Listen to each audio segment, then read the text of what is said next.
ఇప్పుడంటే అందరికీ చదువు అందుబాటులో ఉంది. కానీ కొన్ని శతాబ్దాల క్రితం చదువు అందరికీ అందుబాటులో లేదు. అందుకే క్యాథలిక్ చర్చ్ కొన్ని సైన్స్ అండ్ సింబల్స్ ద్వారా విశ్వాసాన్ని పెంపొందించింది. ప్రపంచవ్యాప్తంగా ఏ క్యాథలిక్ చర్చ్కి వెళ్ళినా కొన్ని సైన్స్ అండ్ సింబల్స్ మనకు యేసుక్రీస్తు ప్రభుని జనన, జీవన, మరణ, పునరుద్ధాన, మోక్షారోహణ, పరిశుద్ధాత్మ ఆగమనములను గుర్తు చేస్తుంటాయి. అవి ఆబ్జెక్ట్స్ రూపంలో కావచ్చు, ఆర్ట్ అండ్ ఆర్కిటెక్చర్ రూపంలో కావచ్చు, పెయింటింగ్స్ అండ్ స్కల్ప్చర్ రూపంలో కావచ్చు, ఇంకా మ్యూజిక్ అండ్ లిటర్జీ రూపంలో కూడా కావచ్చు.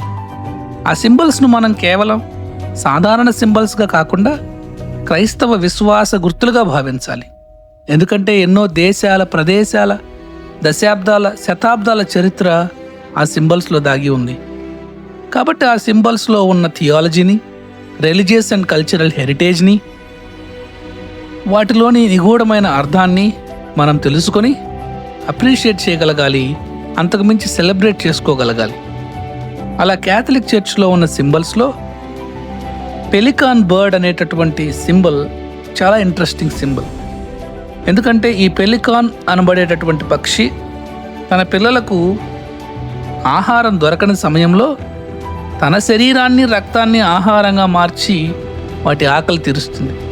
యేసుక్రీస్తు ప్రభువు కూడా తన శరీరాన్ని, రక్తాన్ని మన కోసం చిందించి మనకు రక్షణ ప్రసాదించారని అనుదినము మనకు గుర్తు చేయడానికి ఈ సింబల్ను చర్చ్ వాల్స్ మీద, ఆల్టర్స్ మీద, గ్లాస్ డోర్స్ మీద, గ్లాస్ విండోస్ మీద అందంగా అమర్చేవారు.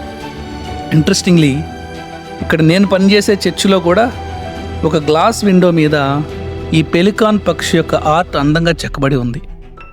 ఈ పెలికాన్ పక్షి యొక్క ఆర్ట్లో అది తన పిల్లలకు తన శరీరాన్ని పంచిన ప్రతిసారి క్రీస్తు ప్రభుని యొక్క త్యాగాన్ని, నిస్వార్థాన్ని, దివ్యసత్ప్రసాదాన్ని, మన రక్షణకై శిలువ మీద ఆయన పడినటువంటి శ్రమలను మనకు గుర్తు చేస్తూనే ఉంటుంది.